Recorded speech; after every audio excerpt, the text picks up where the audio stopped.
From Variety, celebrating more than 119 years covering the business of entertainment, this is the Award Circuit Podcast. The 77th Emmy nominations are here. Here are the nominees for Outstanding Comedy Series. Abbott Elementary, The Bear, Hacks, Nobody Wants This, Only Murders in the Building, Shrinking, The Studio, What We Do in the Shadows. With you. And now, here are the nominees for Outstanding Drama Series. Andor, The Diplomat, The Last of Us, Paradise, The Pit, Severance, Slow Horses, The White Lotus. I'm Michael Schneider, and on this episode of the Variety Award Circuit Podcast, we dissect this year's Emmy noms, including a big morning for HBO Max, which led all platforms, and Apple TV Plus, which led drama with Severance and comedy with The Studio. It's all next on this edition of the Variety Award Circuit Podcast. Stay close.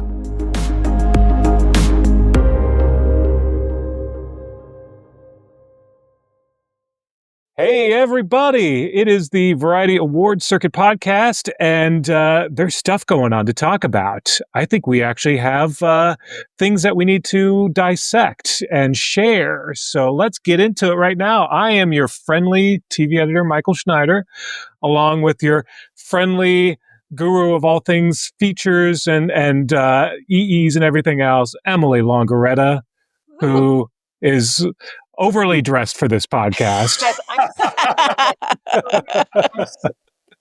You know, I did TV this morning and I have an event tonight. So I was like, I'm not going to have time to go home in between. I just did one look. Okay. This is one of those things where we forgot to tell Emily that this is not a video podcast. Yeah. Emily demanded glam today. Full glam. I'm like fully done up for a podcast to sit in my office in the dark for like 6 hours and just work, but it's fine. Well, over there is Clayton Davis, also totally glammed up. Yeah, and not friendly, because you've been saying friendly. I'm not friendly at all. Not today. I'll be friendly tomorrow. Clayton's got enough of your shit, so we'll get into that in a second. And finally, of course, the wonderful guru of all things artisans, Jazz Tanke, the not so glam of creative arts and everything else. Who actually glammed is up as well. Very friendly. The friendliest woman I've ever met. But I'm tired. The most friendly of the bunch. Yeah. Tired today. We're all tired. I would say just as Jazz and I dive into these Emmy Extra editions, as you guys all know, are a lot of work. They're a heavy lift. Jazz has sent me so many pitches. I haven't even responded. I have 3 emails to respond to from Jazz alone. But we're both going to Vegas this weekend and seeing, between the two of us, Gaga, Backstreet Boys, and I may be making a stopover at Kelly Clarkson. So honestly, like, we're... Wait, how are you going to squeeze Kelly Clarkson in? Wait. You know, Jazz, it's a great question, but it might happen. Love it. There's always room for Kay Clark. Exactly. There's always room. So you all are seeing BSB at the Sphere, right? Yes. I cannot wait. Emily's impact, I have to say. Yeah, because I was planning and then... Yeah. I was not planning on going to see the Backstreet Boys till I sent Emily a text and we found out we're staying at the same hotel. She's going to see the Backstreet Boys 2 nights in a row.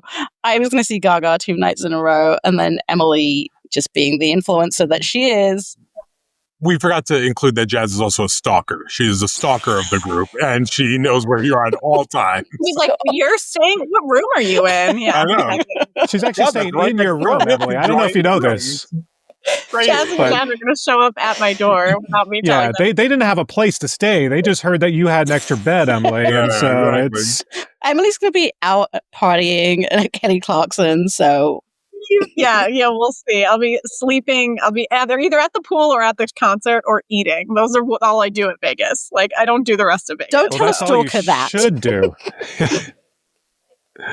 Well, that sounds fantastic. That's a way to celebrate the Emmy nominations, because I'm sure you're going to be sitting there, and as much as you want it their way and as much as BSB's back, your brain is going to be all in on The Pit and The Studio and every show that starts with the word the. There's so many the words this year, right? Yeah. The Severance. The Severance. The Penguin.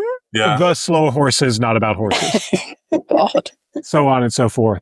So, gang, I guess we should say we woke up early on Tuesday, a little earlier than we were expecting, courtesy of the TV Academy, which decided at the very last minute. You sound French. I did not do anything. That was the one. I've never found a more unifying item in history of publicists and journalists coming together collectively and saying, no, we are not getting up at 4:47. Let's explain it to the folks in the audience who didn't hear this. So at the very last minute, literally 12 Monday hours night, before, 12 hours the day before, they announced that they were, I'm sorry, they did not announce because they never announced it. We got an email, through sources that they were going to announce competition program and talk series on CBS Morning.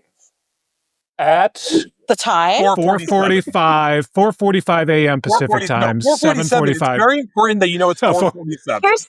Here's the thing: is we understand, like from a TV perspective point of view, and like we obviously Clayton and I used to be in New York. Like I understand that doing a partnership with a morning show is important. We all understand that. I have no problem with that if it's part of the plan. How this came together the day before is absolutely ridiculous. If you wanted to announce some of the nominations on your CBS show because it's airing on CBS this year, we all get that. Make the plan ahead of time. Yeah. Tell us a day before. Like give us 24 hours to prepare. Wasn't the kicker that when they actually started making the announcements or reading the announcements, the first thing they did was announce like reality competition and talk show, and we're like, wait, what? Oh, I think we lost Jazz. CBS is coming. They've come for Jazz. Oh my God. Whoa. Oh, all right. Jazz is back. Jazz, someone's trying to censor you. Totally. Oh my God. I was just saying, wasn't the kicker like when they actually started the announcements, the first two things they announced were reality competition and talk show? Like, they were like, that was the only thing that they announced. Oh yeah, or about the actual announcements. Yes. Yeah. They said at 4:47, and then they repeated it at 8:30. The only good thing that came from this was that for 3 hours, I was 100% accurate in my predictions. 3 hours. I got to run with that for 3 hours. I got them all right, and it was great. So and also for 3 hours, by the way, broadcast TV was back. It was, broadcast was in the lead. That was a great moment for CBS and for everyone else. It did not last. What a time! Okay, should we dive into the nominations? Yeah, should we let's go to 8:30. What happened at 8:30?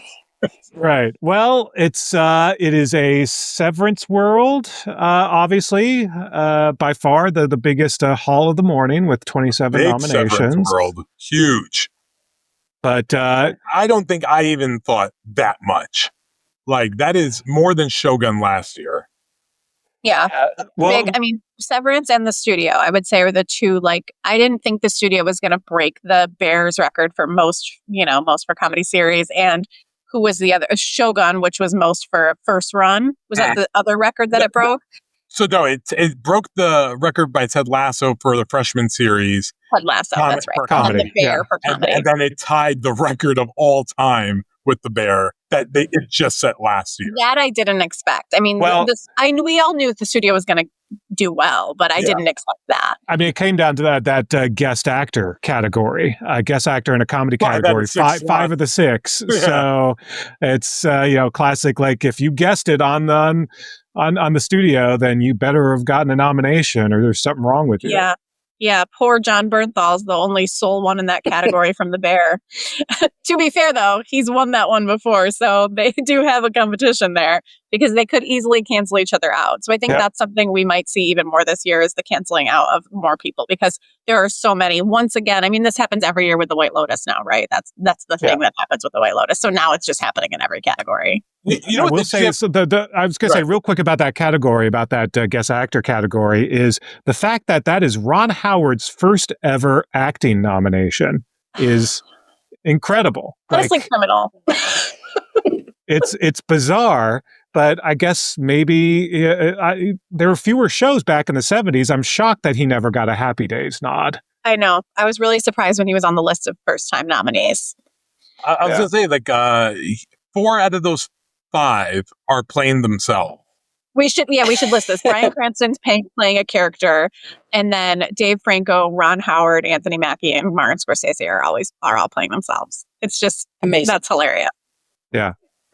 No, that's kind of fun. And it's what this category almost was made for it. And I mean, this is why the Curb Your Enthusiasm guest noms were so great over the years, because like things like this. But you know, it really just speaks to the spirit of it. And I was down. I was really bummed about Sarah Polley not making it on the lady side. They went with Zoe Kravitz did, and that was her Zoe person. did, and that was great.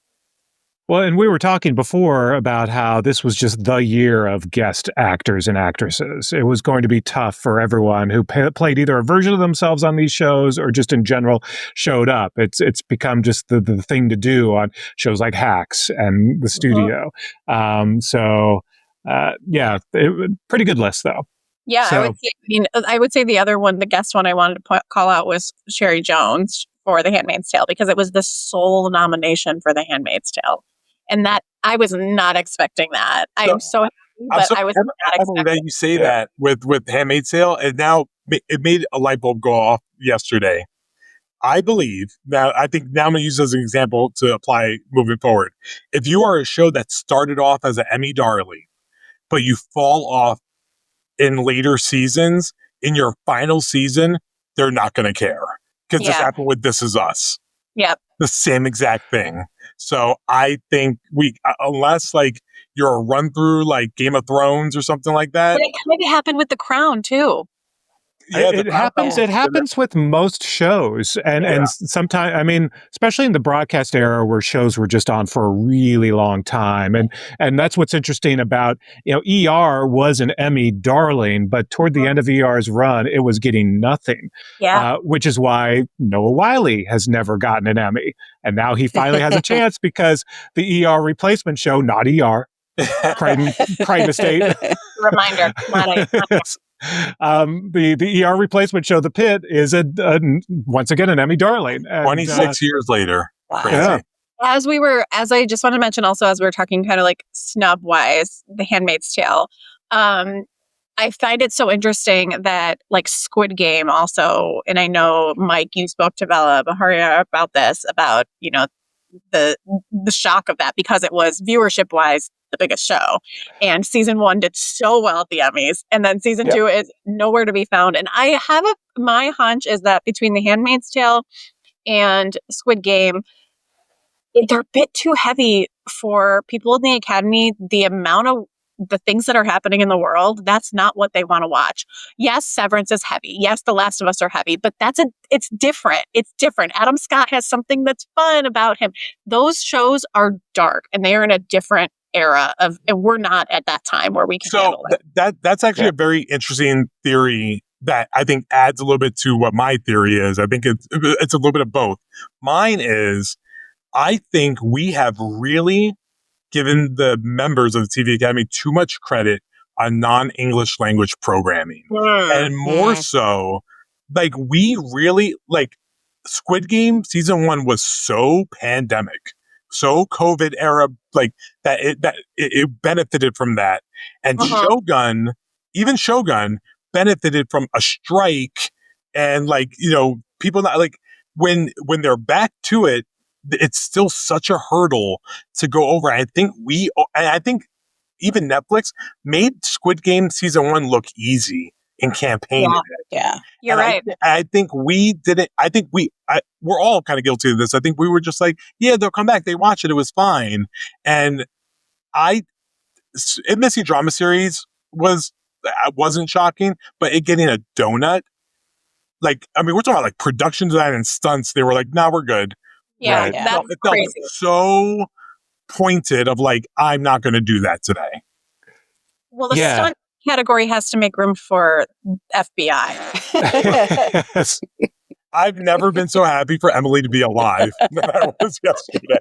No, by the way, brilliant. Here to remind everyone who I am. To jump around real quick, then I want to get back to the whole Squid Game of it all. Is I love the fact that the only nomination for Will Trent is for choreography. What do they dance on Will? Like, I had no idea they were dancing on Will Trent. You know what? I'm here for it. And then, like again, in stunts, it was like these great action shows, like The Boys, and then of course Severance and The Penguin have great, and then it's The Rookie and FBI Most Wanted coming through. It's like broadcast. I love this. They just wanted to make sure that Emily was going to go to the creative arts ceremony. That's what it was. Exactly. They're like, this is how we get Emily there. Yeah. But I do think it's kind of maybe the excuse is all the above. I think, Emily, you probably have like the most on point idea of why Handmaids and Squid Game didn't make it. Is just people, they're exhausted from these kind of really dark shows. I think then you layer on top the fact that these were shows that were off the air for a while. So it's also a little bit out of sight, out of mind. And you can explain that in the Severance situation, where Severance was also off the air for several years, but it's still kind of a fun and just lean in kind of show. So damn likable that even if it's a dark thing, it's fun to watch him. And there's a lot of humor to Severance. I mean, again, Tramell Tillman's character, it's, there's just so much, Miss Wong. I mean, it's such a fun show. It's dark, but it's fun. And you can't say that about Squid Game or Handmaids. No. Something I found so interesting was in our reactions, one of our colleagues spoke to Adam Scott after the nominations, and our colleague brought up, I'm not sure which person spoke to him, which is why I'm not naming someone, but brought up that this does so well in the world of post-COVID because everyone is finding this work-life balance in a new way and back to work and all of that. And he said like that, they think that is part of the reason for the success. And I never thought of it that way, but that's so true because that's a constant conversation every company is having. And I find that so interesting. Speaking about reactions, can I just say Mark Malkin speaking with Cooper Koch and doing this interview, and halfway through Cooper has to hang up because he's getting a call from the Richard J. Donovan facility, and he's getting this call from it's Eric, right? It's crazy. Eric Menendez. Yeah. Brilliant. Congratulate him. I'm thinking, I'm just trying to imagine Eric and Lyle watching and the nominations announcement. It's so weird when you say it out loud. It sounds like it's such a fake, made-up story, and it's not. It really does. That really happened. Brings up a question of how does that work in prison? Are you able to, prison guard? Can I need to watch YouTube? That's what I asked Mark. I was like, what? What's this setup like? Can someone wait a minute, Mike Schneider? Do you not watch 60 Days In? I don't watch 60 Days In. No. Wait, what are you watching, Clinton? But Eric Menendez is a lot more than 60 Days In. I know. Yeah. Well, because they have some prisons have phone booth areas that you just go. You put in your login and you can just go. Some of them you even have phones in your room.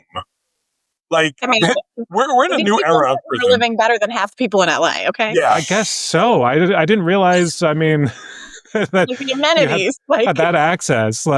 I'm searching for an apartment. Should I just go? Might as well, man.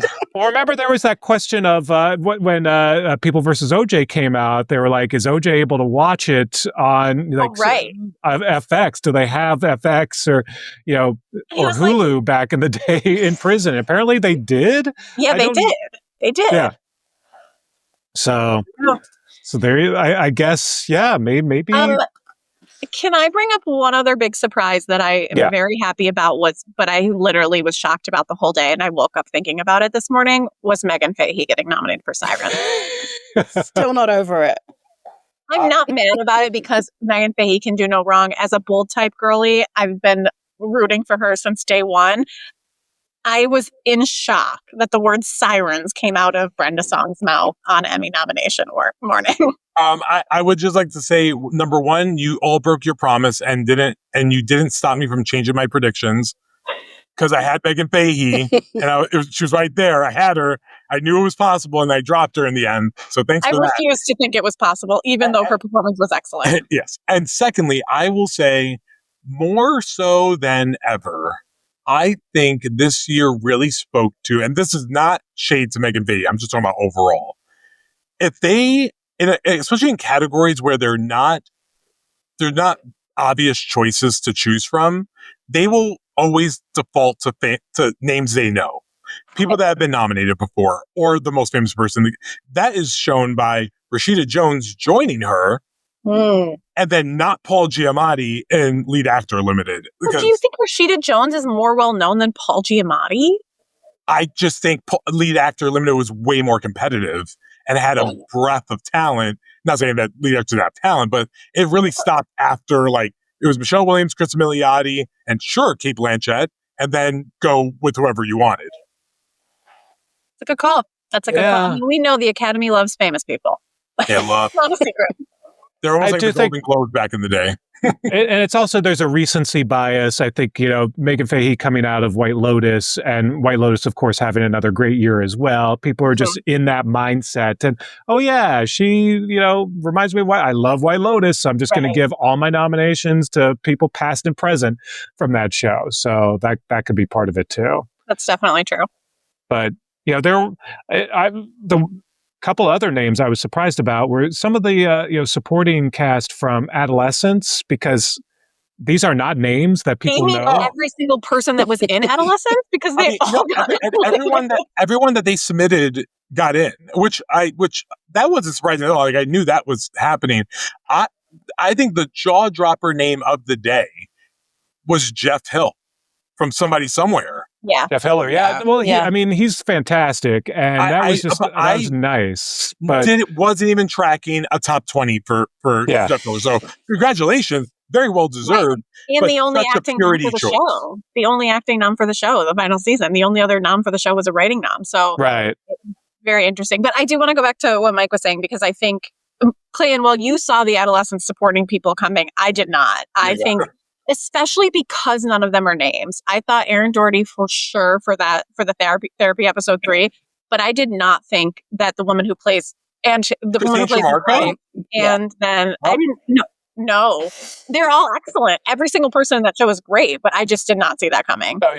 So their names, Christine Tremarco and Ashley Walters. I dare you to tell me who they are. Plays the cop. Yeah. Because Ashley Walters is a supporting actor. Christine Tremarco, supporting actress. I couldn't tell you who's who. Like, crazy. Pretty. Same. Actually, I could give you guys some behind the scenes stuff. I tracked it at one point during the rumor mill when they were doing the submissions. There was actually chatter about Christine Tremarco submitting lead instead of supporting, because they thought that they would split votes. And then, listen, I think Christine Tremarco goes lead, probably still gets in anyway. But Adolescent, listen, and let's talk about Adolescents overall, because they did 13 nominations, which was very good.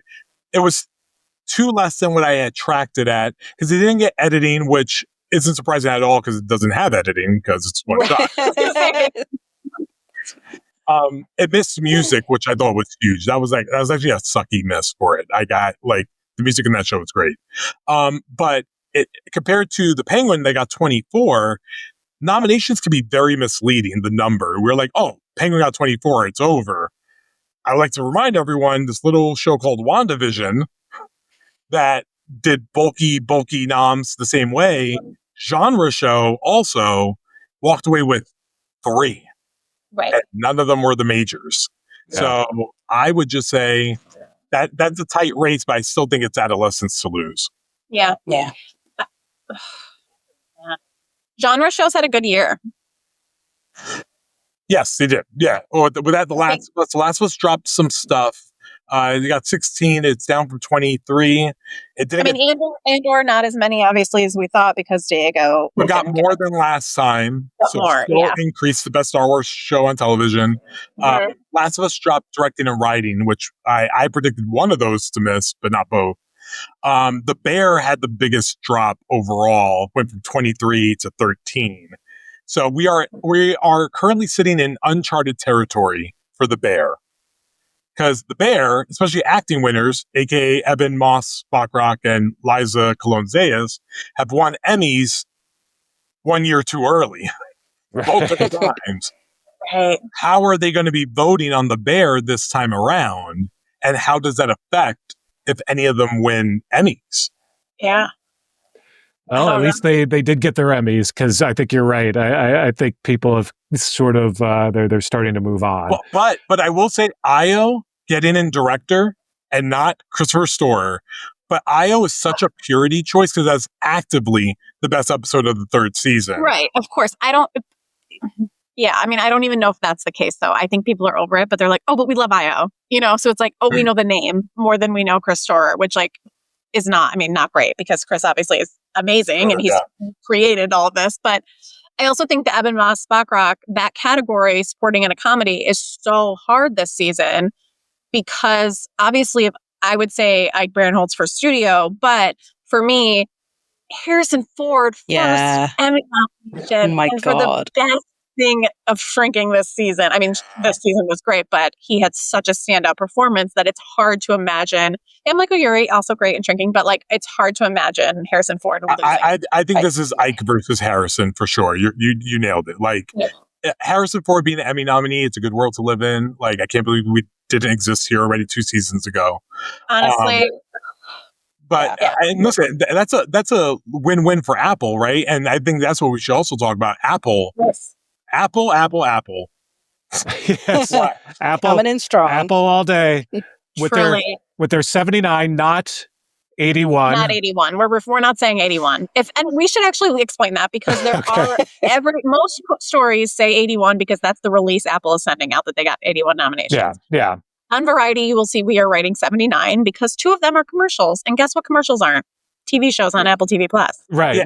Even though they're for iPhones, that doesn't mean that. No, it's a corporate number, but it's sort of like we're not counting the full Disney number. We're looking at ABC and Hulu and FX separately. The fact that they're for iPhones. Okay, so the next time Apple says that, so I should say, okay, so should I watch the studio on my iPhone? Because I'm sure that that's not what they want me to do. Right. But most importantly, the tally is for the outlet, for the broadcast outlet. Where did this show air? Those commercials did not air on Apple TV Plus. So it's as simple as that. One of the commercials are what, for AirPods? Oh, and by the way, just to also further agree with you all, it's also why I don't count the after episode specials as part of the show's tally. Like Last of Us, that Unpacked is not part of, The Last of Us and White Lotus. No, those are separate. No, those are different shows. Just like the SNL. I mean, there's 5 different SNL shows this year. I can't. It's not one SNL number. It's by the way, everything is its own show. I should mention that, by the way, with SNL, because now before I forget, SNL, yes, as a franchise did well as a franchise, but the individual show itself had its worst nomination tally in about I think it was 19 years. It got 7 nominations, and I think it's the first time ever never having a guest host performer nominated. That's pretty crazy. Yeah.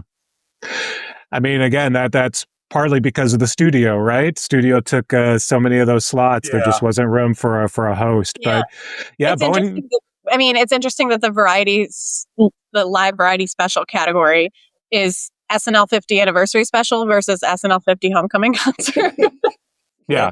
And then of course it's also the halftime show and Beyonce Bowl, which and so let's talk about that real quick. It's Jay-Z versus Beyonce. Oh my gosh, how did I not put this together? I didn't put that together either. Yes. Mike with the mic drop. Yeah. What? Because he's billed as Sean Carter as the executive producer, but it's Jay-Z versus Beyonce. It's Rock Nation, of course. I want them to run negative campaigns on each other. Right. So badly. The trope is going to the same house, so it really doesn't matter. It's a win-win for all of them. Right. But I think by default, doesn't this mean Beyonce has to win? Or yeah. If he wins, he just has to hand it to her. Just go, here. Thanks. I am shook at this. Yeah. It just blown my mind. And now I have some, and I'm just trying to figure out how to write a little bit more for a story. So here we go. There you go. I just added another couple paragraphs. Yeah. That'll be in my oddities and fun facts. Yeah, that is fun. So The other fun fact, going back to Ron Howard and Harrison Ford both having their first ever nominations, it's an American Graffiti Emmys. Oh, Finally, the two stars of American Graffiti. Finally, They're like, having the one person who was waiting for that. Yes. Hey, listen, we also have a Fosse Verdon reunion with Sam Rockwell and Michelle Williams. That's Some true. stuff. That's true. Again, a reunion one person was waiting for. But also, can we just give a shout out to Kathy Bates? Because why wouldn't we? Yes. The oldest in that category at 77. And if anyone has not seen the video of her walking into set yesterday and her cast all clapping and giving her flowers, it will make you cry. It is the most it was so super sweet. And let's also now, I never wanted to say this out loud, I have to sound the alarm on those winning chances now, because she is the sole nominee for her show. For Matlock. Yeah. No other nomination. We haven't had an acting winner be the sole nominee for their show in like 31 years. Oh my gosh. Wow. If anyone can do it, it's Kathy Bates. She can. I think she can. But when that happened, I went, Britt Lower, go for it. Like I think this is her. Like, she could really. Do you think it's Kathy versus Britt? I think it's considering that the Diplomat Not only Bella? did 2. Sharon's not going to, obviously she's the sole nominee also. And then who's the other one? Bella Ramsey. Bella Ramsey. Yeah. No. See, and that's why I think maybe, Kathy's the only one who's ever won an Emmy she's won among 2. all of these. So, voters definitely love her. And this could be the one thing where people figure, well, we're giving Severance everything else. Yeah, we can give her. So let's give Kathy. Let's also point out Kathy Bates is the only one to beat Anna Sawai and ended her perfect run. That was an amazing moment. Again, clean Kathy Bates. Yeah. Let's be honest. Like, give me all of this Kathy Bates and like Harrison Ford. This is such a good time, like, for women of a certain age finally getting their flowers. And Emily Longaretta friendly programs, for sure. These are made for you.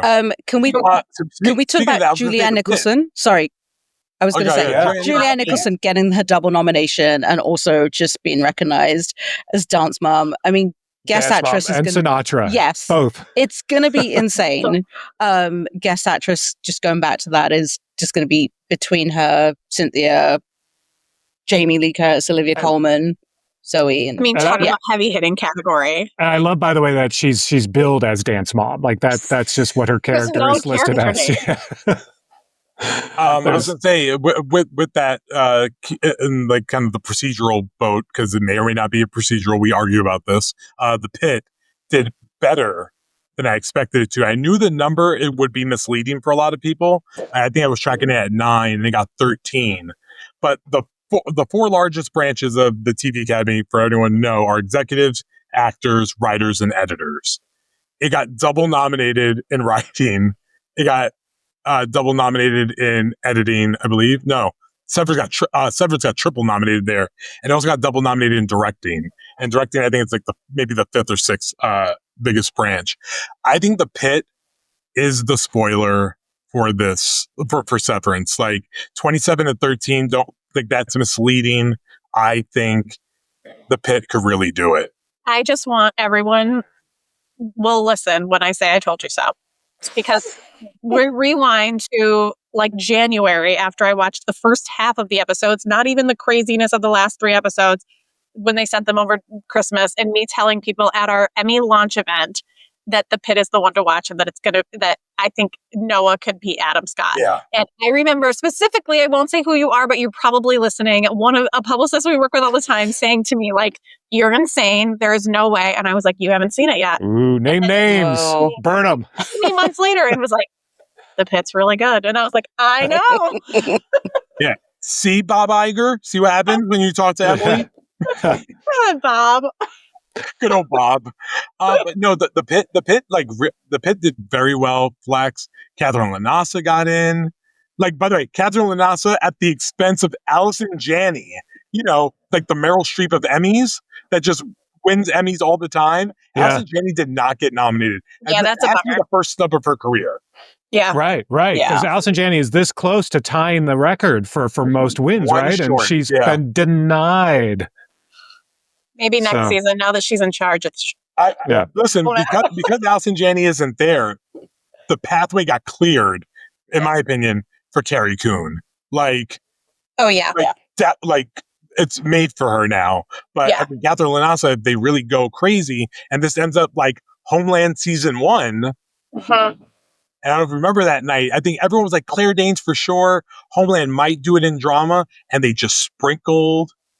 Can we just list that real quick? Outstanding supporting actress in the drama: Patricia Arquette, Carrie Coon, Catherine Lanasa, Julia Nicholson, Parker Posey, Natasha Rothwell, and Amy Lou Wood. What? Like, there's not even a leader. It's every single person is such a heavy hitter that I'm like, I agree. I think Carrie Coon has it.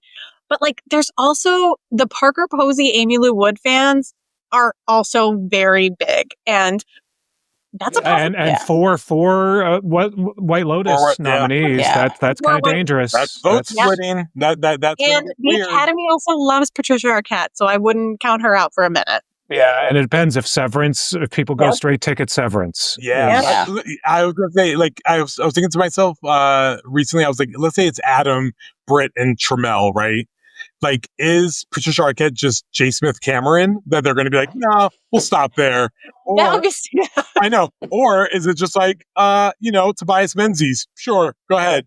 Right. No, I think I'd go back to probably Britt is the J. Smith Cameron, and that's where Kathy. I mean, that could be. Listen, I think the thing with Britt and Patricia, especially for the first season, I don't think we realized how she was like borderline lead that first year. And Britt also was a weird straddler. And then now in season 2, like, Patricia was like undoubtedly supporting because she was like, not in a few episodes. And then Britt took a much more pronounced turn.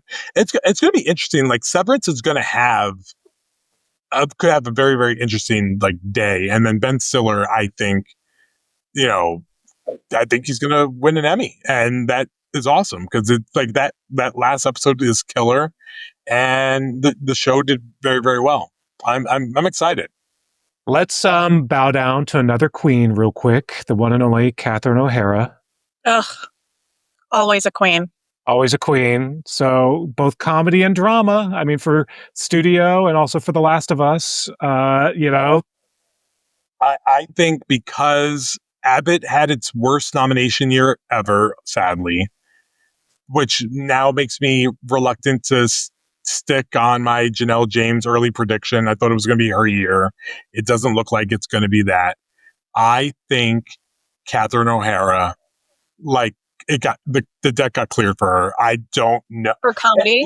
Yeah, for the Studio, because even people who don't like the Studio say that she's the best part. Right. Like, she's like the one that people go, okay. I think you're right.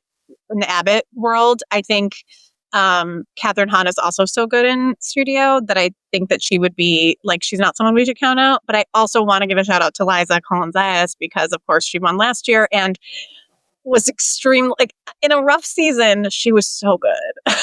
So I don't want to forget her at all. Yeah, no, it's season too early. Yep. But at least she did win. But she did win. Yeah. So another thing, Clayton, that you wrote about was the disappointing drop in representation this year.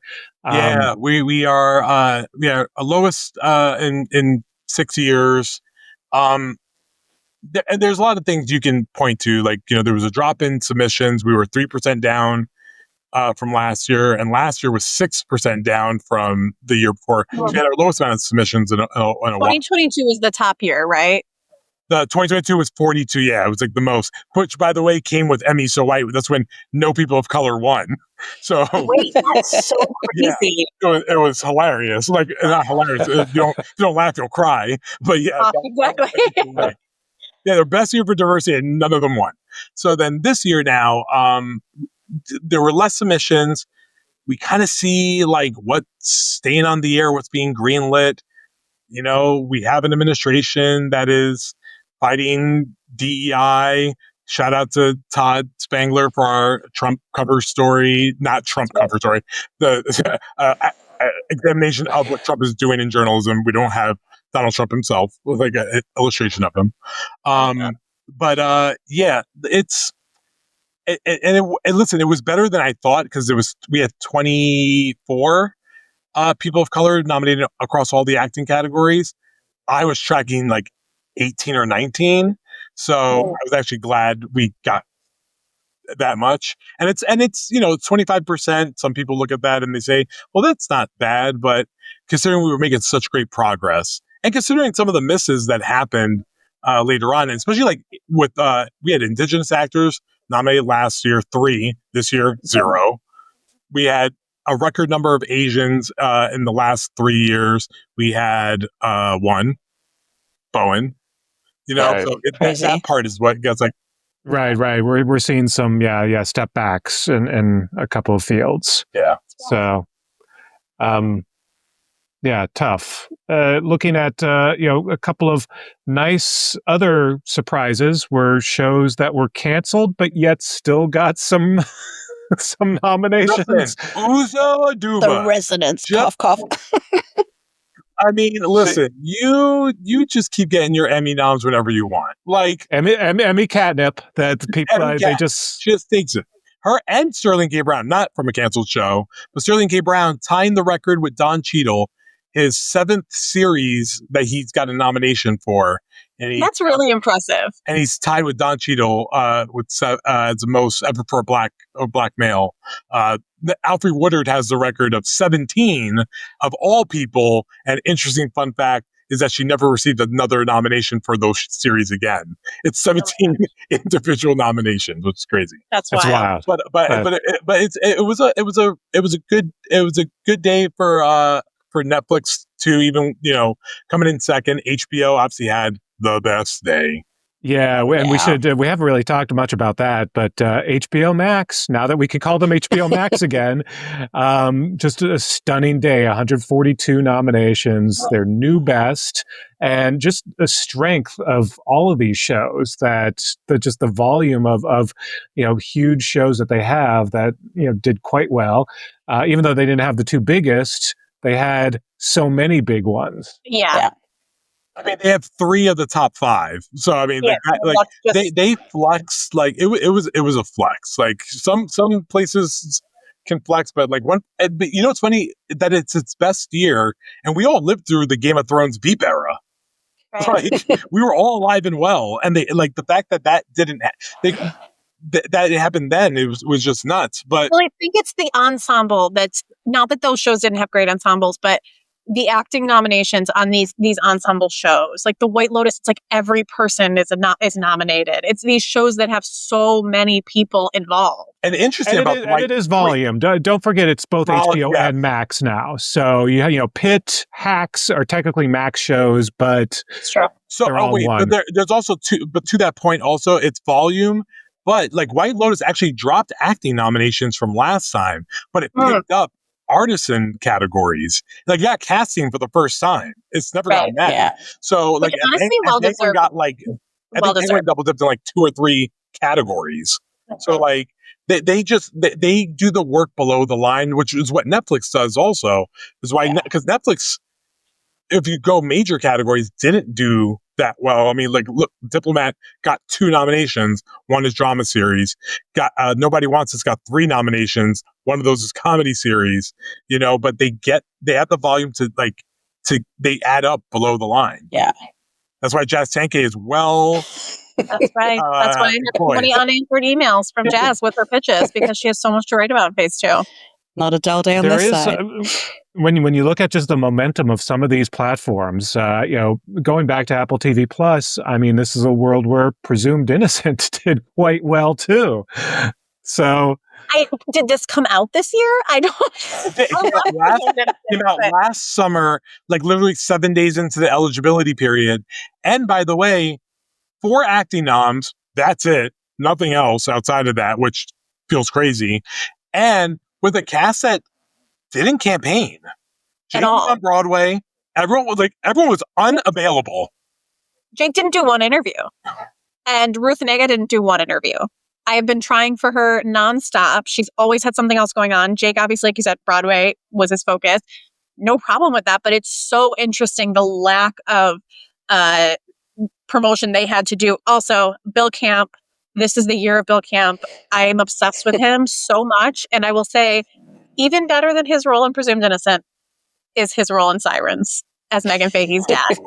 So that's where I thought maybe he would get it. If he was going to get it, I honestly was like, that's what I would have expected from Sirens, because he plays a man with dementia and it's absolutely devastating. And I would have, I mean, it's interesting. am I going to write a column about it? Maybe. He had 30 submissions too in that same category, which is nuts. Yep. But he didn't both split with himself. Yeah. No, still got in, and Peter Sarsgaard too. So, is that Jake's brother-in-law? Look at that. Yeah. Poor Maggie. Maggie's got to go and just like cheer them on. The most puzzling category now is the island upon itself that is TV movie. It's these films that get no other than The Gorge got 2, but for the most part, all of these films just got 1 nomination. It was in that TV movie category. I'm going to defend this category a little bit this year. Okay. They're actually pretty good movies this year. Like, The Gorge is so good. Rebel Ridge it's not so good. It's so much fun. The Gorge is mindless fun. I love it. You would say it's gorgeous, perhaps? Goodbye. Okay, we're done now. Bye. Like, it was so quippy, so quick with it. I can't even respond. Bridget Jones is not really my cup of tea, which is interesting. That's a lot of people's cup of tea. And I love Nona's. I think Nona's is such a cute little film. I love Stephen Chbosky.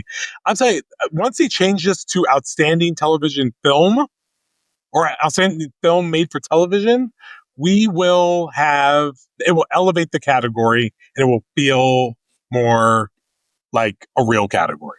All I have to say is justice for Hallmark, okay? Well, I think that's where we get into maybe there should be like a best Christmas movie category, or we need to go more genre. We need to. That'll be an idea for special. Oh yeah, Emily would. Well, Dolly Parton has already won so many for her Hallmark movies, but they're so elevated that it was like a different. I don't know if I say elevated, but it's a different route. It's the HBO of Christmas holiday specials. Right. It's a Christmas of many colors. Yeah. So. And then quick shout out to Black Mirror having its best day ever, 10 nominations, and getting its first series nomination. Thrilled for them. There you go. Oh, and Emily, you're Survivor back in the mix. Whoa. Not Emily Survivor. Also Clayton's, but my King Jeff Probst back in the mix, the show back in the mix, and The Voice. Hasta la vista. It's been many years. Good to see you. First time it's missed. It's 11-year run, right? Yeah. I think it's 12 years. Yeah, I mean, I'm so thrilled for Survivor. It's been really upping the game. Can we back up and say you're king, Jeff Probst? Do those words come out of your mouth? Is that right? I co-sign. He is king of the world. Thanks for the support. He cried this season. He deserved it. It was, honestly, the first time we've ever seen him cry, and when he cries, the world cries. Yeah, my God. You know what's interesting? A Survivor thing I noticed, you'll appreciate this, Emily. Survivor got nominated for casting, which it missed last year, I think. Which a lot of people complain about the cast this year because they did not play well.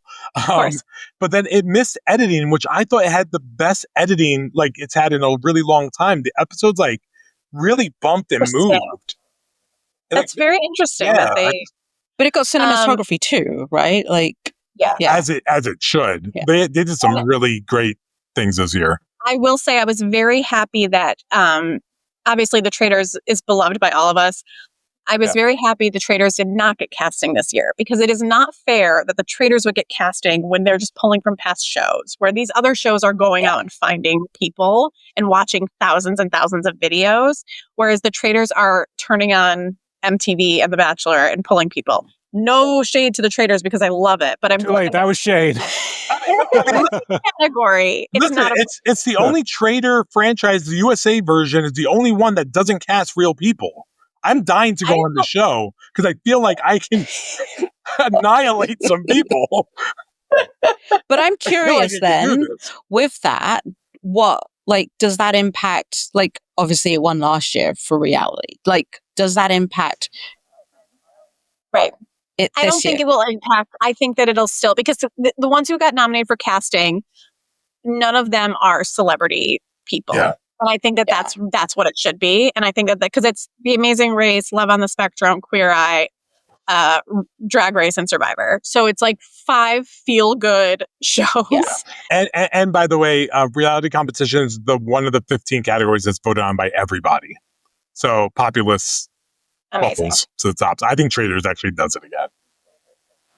It's probably, as we know, like these shows go on runs and they keep going on runs for a long time. Let me be clear for everyone. Love Island was not eligible this cycle. Next cycle, guys.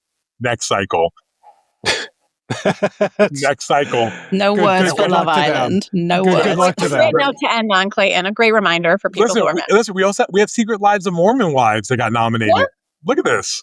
We love a new show breaking in. No, it's good. Well, there's going to be a lot more to talk about in the coming weeks, so can't wait to dive in further. But I suppose we can stop there and get back to phase 2. Here we go. Here we go. Off to the races.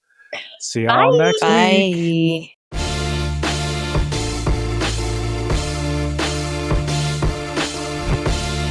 And that's it for this edition of Variety's Award Circuit Podcast. Aaron Greenewald edited this episode, and Michael Schneider is the producer. Be sure to subscribe to the Award Circuit Podcast on Apple Podcasts, Spotify, or wherever you download podcasts. Also, head on over to Variety.com and click on the Award Circuit tab to find the latest awards predictions and key races, as well as your daily fix of news, analysis, and reviews. Jazz Tanke, Emily Longaretta, and Clayton Davis, I'm Michael Schneider, and we'll see you on the circuit.